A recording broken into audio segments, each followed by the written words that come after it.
Dawn breaks over the Mediterranean on May 18, 1565, and with it comes the end of Christianity in Europe. At least that's what everyone believed. Imagine waking up to see 193 warships covering the horizon like a crimson curtain of death. 40,000 of the Sultan's most lethal warriors, cannons that could shatter castle walls like glass, and a single mission, total annihilation. Standing against them, just 500 knights and a stubborn old man who refused to lose. This is the story of how the impossible became history.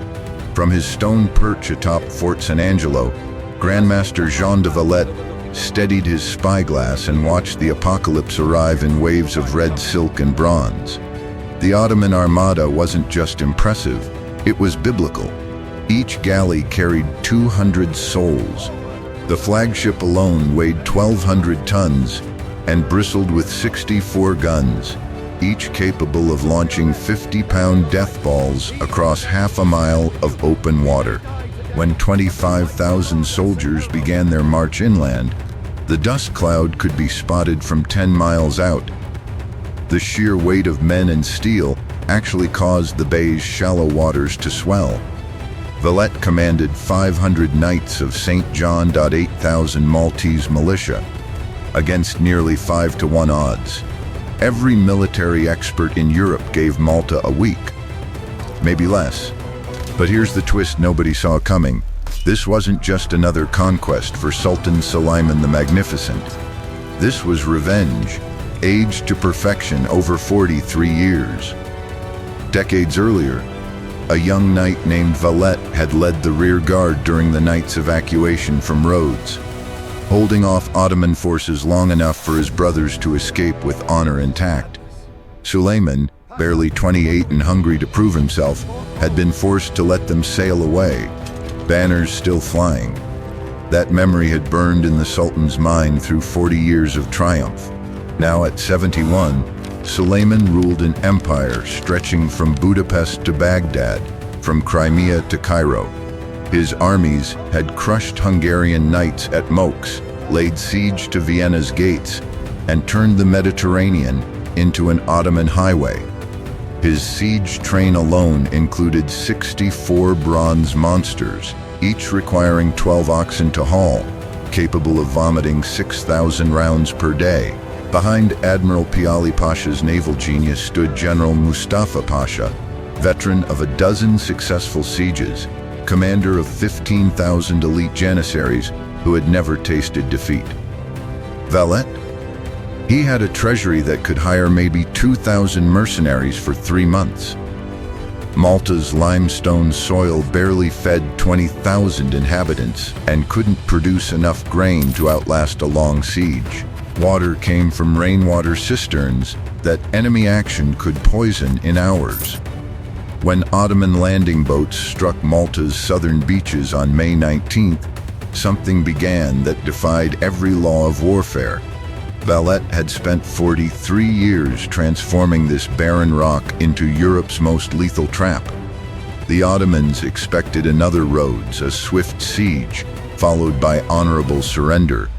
Instead, they walked into a nightmare that would cost the Sultan's empire far more than one tiny island could ever be worth. The question wasn't if Malta would fall. The question was how many of Islam's finest would die learning that some victories cost more than defeat. The Ottoman landing force hit Malta's southern coast like a bronze-tipped spear driven into limestone. By dawn on May 20th, Mustafa Pasha had established his beachhead at Marsaxlokk Bay with surgical precision, 8,000 janissaries deployed in perfect formation, while sappers hauled massive siege guns inland. The knights watching from Birgu's walls counted 64 bronze cannons. Each weighed 3 tons, each required 40 men to position. What should have been chaos had become a textbook demonstration of Ottoman military efficiency. Valette gripped the battlements of Fort St. Angelo, his weathered hands white-knuckled on the stone. At 70, the Grand Master had witnessed more sieges than any living commander. But the methodical precision of Mustafa's approach sent ice through his veins.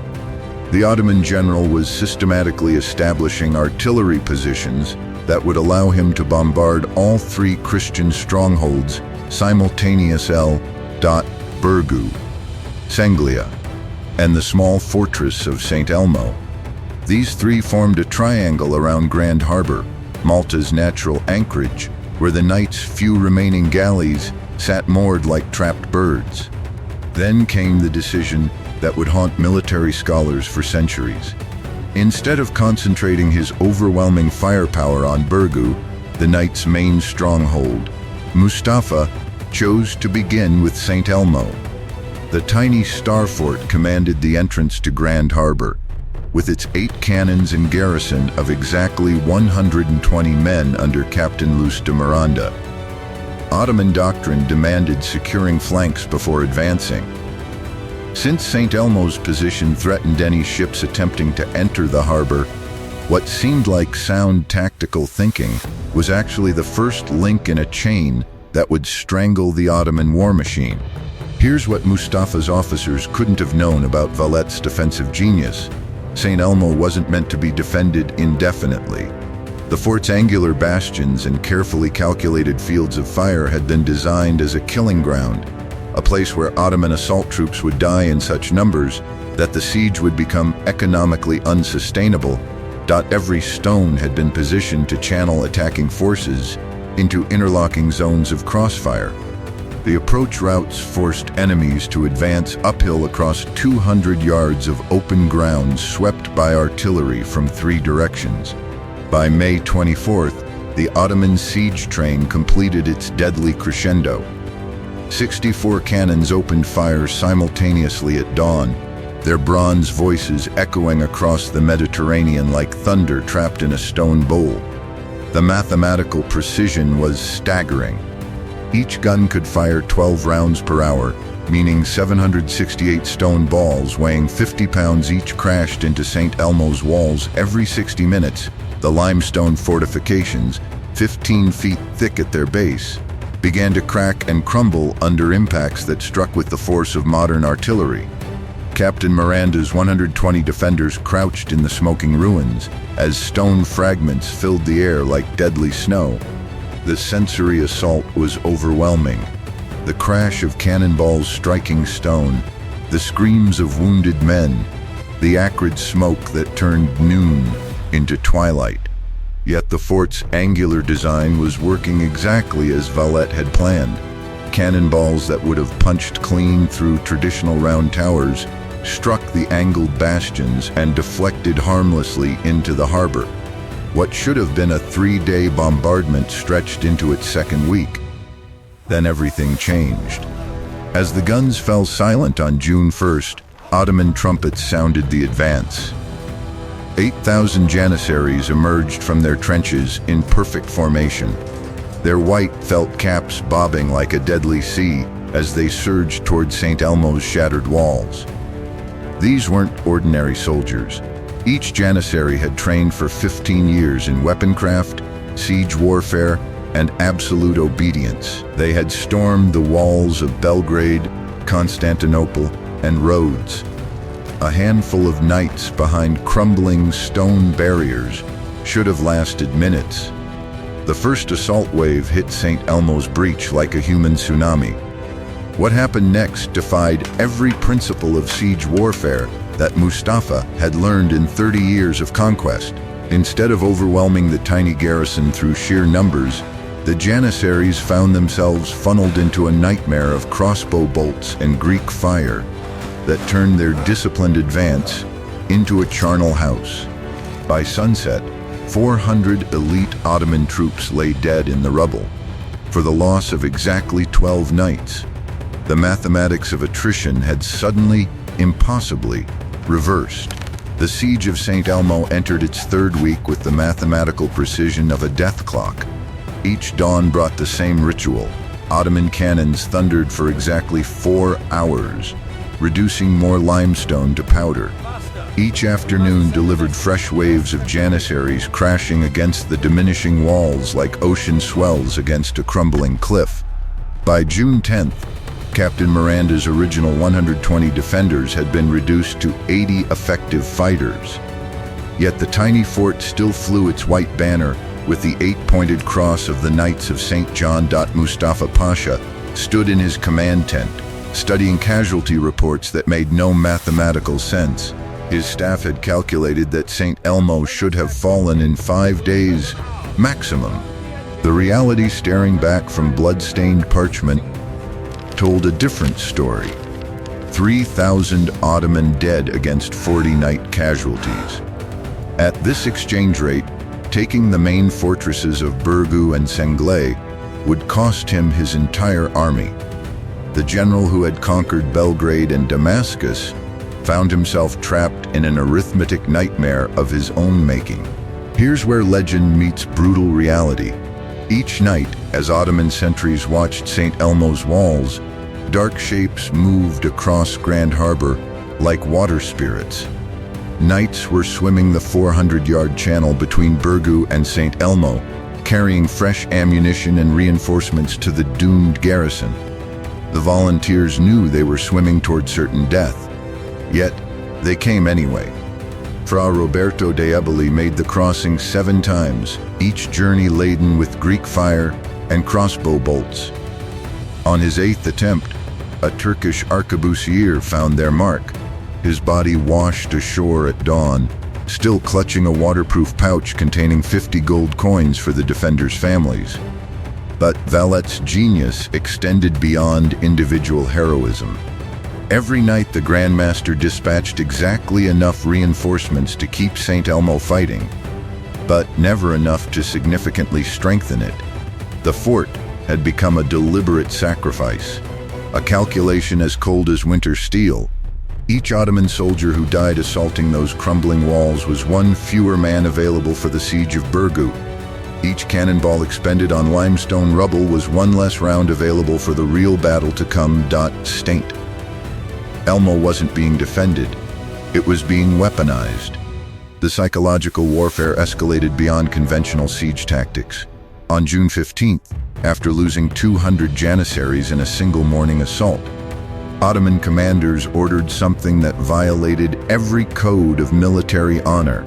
The heads of captured knights were loaded into cannons and fired into Burgu's central square.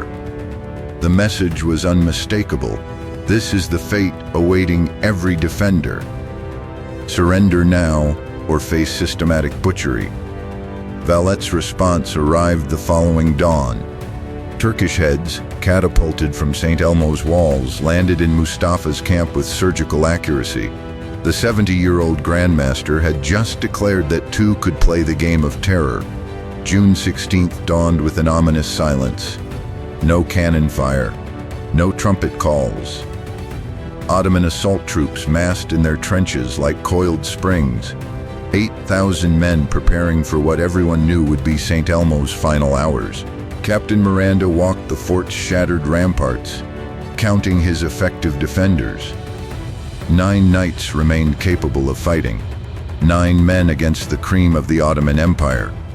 The mathematics had reached their logical conclusion. The final assault began at noon with a precision that would have impressed Caesar himself. Wave after wave of Janissaries poured through the breaches, their scimitars flashing in the Mediterranean sun. The knights fought with the fury of men who knew death was inevitable but refused to make it cheap. Miranda himself died sword in hand at his cannon, cut down while loading grapeshot into the muzzle with his bare hands, carving a circle of death around the knight's banner until Turkish arrows finally found their mark. When the white flag with its 8-pointed cross finally fell, Ottoman casualties for St. Elmo alone numbered 8,000 dead and wounded. Mustafa surveyed his Pyrrhic victory from the smoking ramparts, calculating costs that made his hands tremble. If a minor fortress defended by 120 men could exact such a price, what would the main defenses of Malta demand?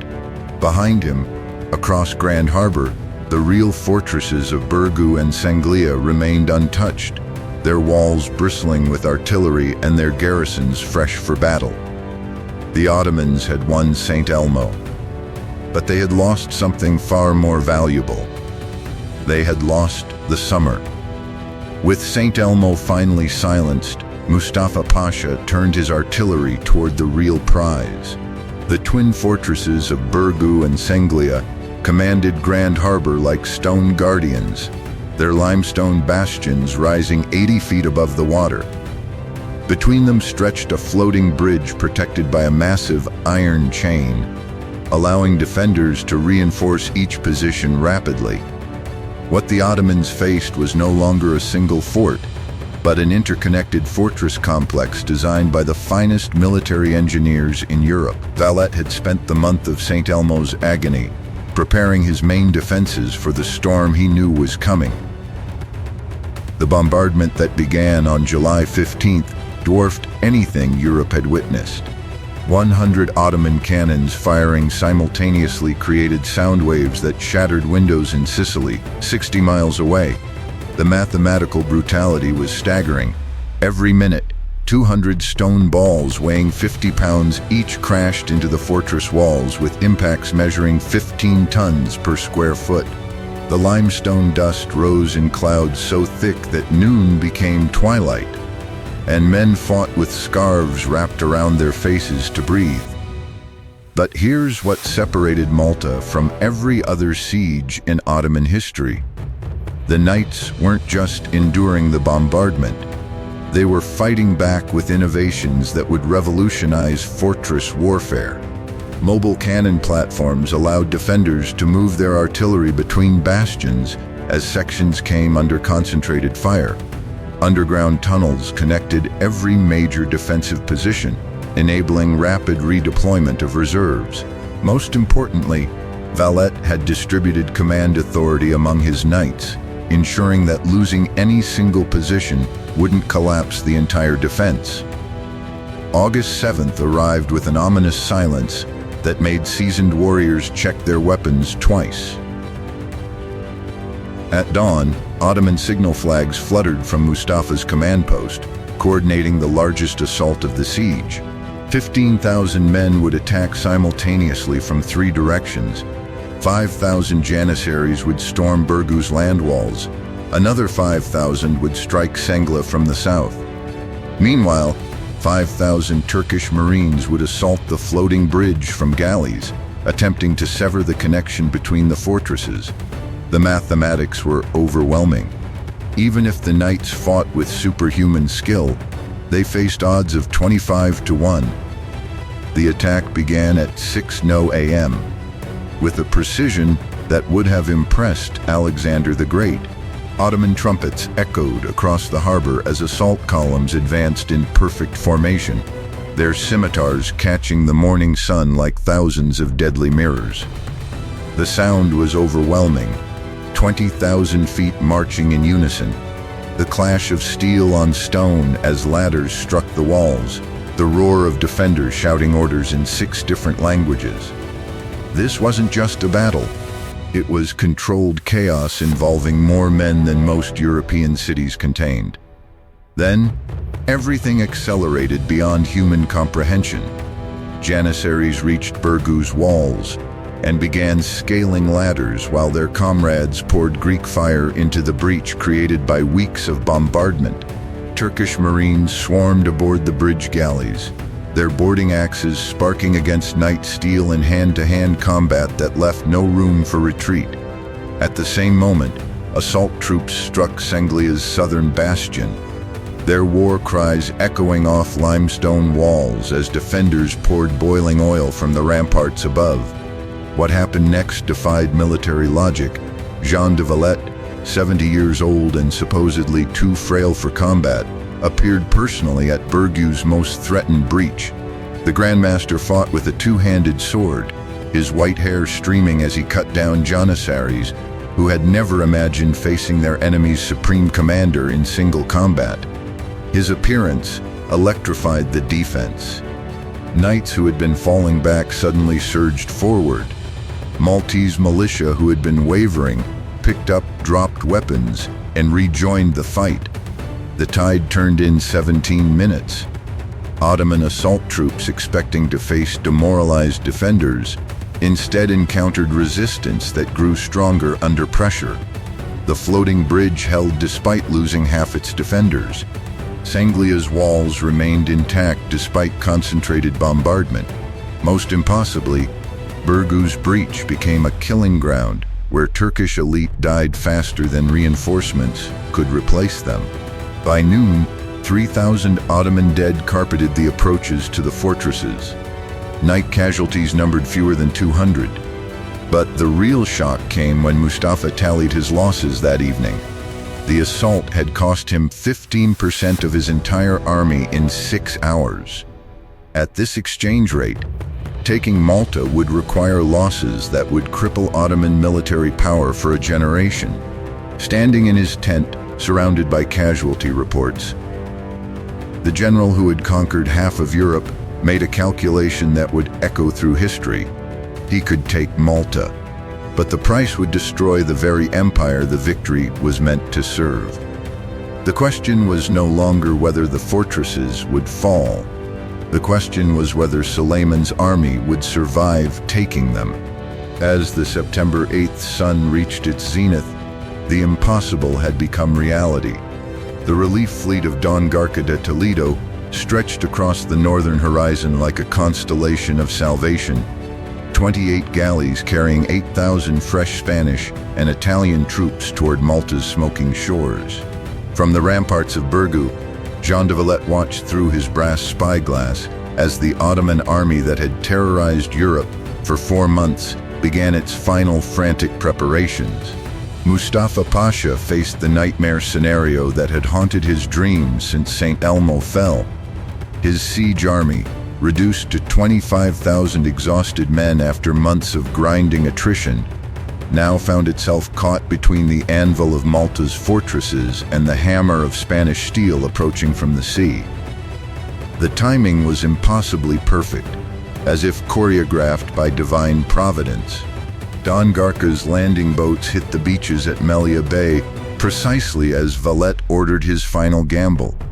The fortress gates of Birgu and Sanglia swung open simultaneously, disgorging 600 knights and 3,000 Maltese militia who had survived the longest siege in Mediterranean history. These weren't fresh troops charging into battle. They were scarred veterans who had endured 15 weeks of daily bombardment, men whose eyes held the hollow look of those who had seen hell and survived to tell about it. What followed defied every principle of military science that Mustafa had learned in 3 decades of conquest. His army, positioned to assault the fortresses from landward approaches, suddenly faced attack from 2 directions simultaneously. The Spanish cavalry, 500 mounted knights led by Don Garca himself, smashed into the Ottoman siege lines like a steel avalanche, while the fortress defenders struck from behind. The psychological impact was devastating. Janissaries who had spent months staring at Malta's walls suddenly found themselves fighting for their lives against an enemy they had thought broken. The collapse was total and catastrophic. In 60 minutes of combat, the Ottoman siege army that had conquered Belgrade, Damascus, and Rhodes disintegrated into a fleeing mob. The mathematics of rout were merciless. 3,000 Turkish dead carpeted the ground between the landing beaches and the fortress walls, while Christian casualties numbered fewer than 200. Entire companies of Janissaries, the elite of Islamic military power, died where they stood rather than face the shame of retreat. Their white felt caps dotted the battlefield like fallen snow, each marking a warrior who had trained 15 years for this moment of disaster. Here's what the Ottoman chronicles tried to hide about those final hours. The retreat became a headlong flight that abandoned military equipment worth more than the annual revenue of most European kingdoms. 64 bronze cannons, each representing months of skilled craftsmanship, lay abandoned in their emplacements. Tens of thousands of stone cannonballs, cut and shaped by master masons, became rubble scattered across Malta's limestone plains. The siege, that was supposed to demonstrate Ottoman supremacy had become the empire's most expensive military disaster. Mustafa Pasha, the general who had never lost a siege, stood on the deck of his flagship as Malta's cliffs receded into the Mediterranean haze. The butcher's bill made grim reading. Of the 40,000 men who had sailed from Constantinople in May, barely 15,000 remained effective for future campaigns. The Janissary Corps, backbone of Ottoman military power, had lost 8,000 men, including some of their most experienced officers. More devastating than the human cost was the strategic catastrophe. The Ottoman Empire had expended its entire annual military budget capturing a barren rock 17 miles long, then lost it again in a single afternoon. But the knights had paid their own terrible price for salvation. Of Valet's original 500 knights, only 250 remained alive and unwounded. The Maltese militia had suffered proportionally higher losses, entire villages losing their adult male population during the siege. The limestone fortresses that had seemed so mighty in May now resembled lunar landscapes, their walls pocked with thousands of cannon impacts, their bastions rebuilt multiple times with rubble and desperate prayers. As evening fell on September 8th, the survivors gathered in the smoke, blackened chapel of St. Lawrence to offer prayers of thanksgiving. Valet knelt before the altar where he had prayed every morning of the siege, his white hair singed by Greek fire, his hands still bearing the calluses from personally manning the cannons during the August assaults. The Grand Master, who had defied mathematics and military logic for 107 days, finally allowed himself a moment of human exhaustion. Around him, his surviving knights removed their dented helmets and battle-stained surcoats, revealing faces aged years beyond the months they had endured. The victory bells that rang across Christian Europe that autumn carried news that would reshape the balance of Mediterranean power forever. Malta had held, but more importantly, the myth of Ottoman invincibility lay shattered among the limestone rubble of St. Elmo's walls. The news of Malta's deliverance reached Constantinople on October 3rd, carried by exhausted messengers who had ridden horses to death bringing word of the disaster. Sultan Suleiman the Magnificent, now 72 and feeling every year of his age, received the reports in his private chambers overlooking the Bosphorus. The empire that stretched from the gates of Vienna to the Indian Ocean had suffered its first major defeat in living memory. More devastating than the tactical loss was the strategic catastrophe it represented. The Ottoman war machine, seemingly unstoppable for 2 centuries, had revealed a fatal weakness. It could be bled white by determined defenders who understood the mathematics of attrition. The immediate consequences rippled across Europe like earthquake tremors. Venice, which had been preparing to surrender Cyprus rather than face Ottoman wrath, suddenly stiffened its resistance. The Pope, who had watched helplessly as Turkish fleets dominated the eastern Mediterranean, began organizing the Holy League that would culminate in the Battle of Lepanto 6 years later. Most importantly, the myth of Ottoman invincibility lay shattered. Christian commanders who had automatically assumed defeat when facing Turkish armies began studying Malta's defensive innovations with the intensity of theologians parsing scripture. Here's what military academies still teach about Valet's genius. The Grand Master had solved the fundamental problem of fortress warfare through integrated defense systems that multiplied limited manpower exponentially. His innovations, connecting fortresses with underground tunnels and mobile artillery platforms, would be copied from Gibraltar to the Great Wall of China. The psychological warfare that began with swimming reinforcements to St. Elmo evolved into systematic deception operations that modern intelligence services recognize as foundational doctrine. Malta had become history's first laboratory for total war. But the human cost of salvation echoed through generations. Of the 500 knights who had stood on Burgu's walls that May morning, 250 lay buried in Malta's limestone soil. Entire bloodlines of European nobility ended in the smoking ruins of St. Elmo. The Maltese population, reduced by half during the siege, would take decades to recover. Villages that had stood since Roman times existed now only as charred foundations and painful memories. Victory had demanded a price that made survivors question whether any strategic objective justified such sacrifice. Suleiman never recovered from Malta's humiliation. The Sultan, who had terrorized Europe for 46 years, died 3 years later while besieging the Hungarian fortress of Szigetver, his body finally succumbing to the accumulated strain of empire and defeat.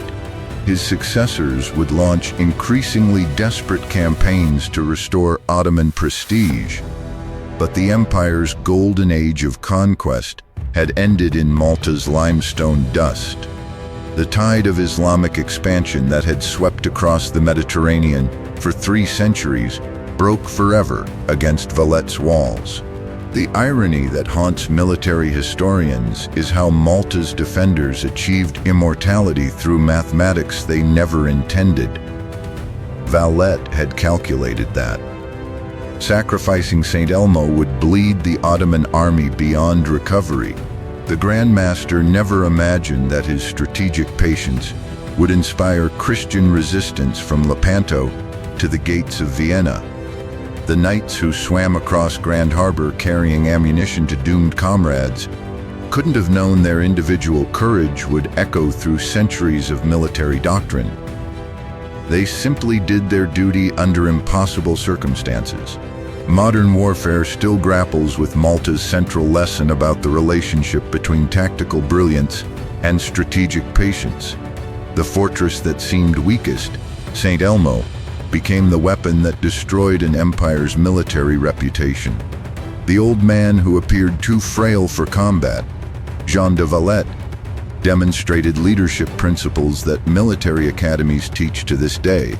The tiny island that everyone assumed would fall in days proved that geography, properly defended, could channel historical currents like a dam redirects rivers. May 18th, 1565. 500 knights of St.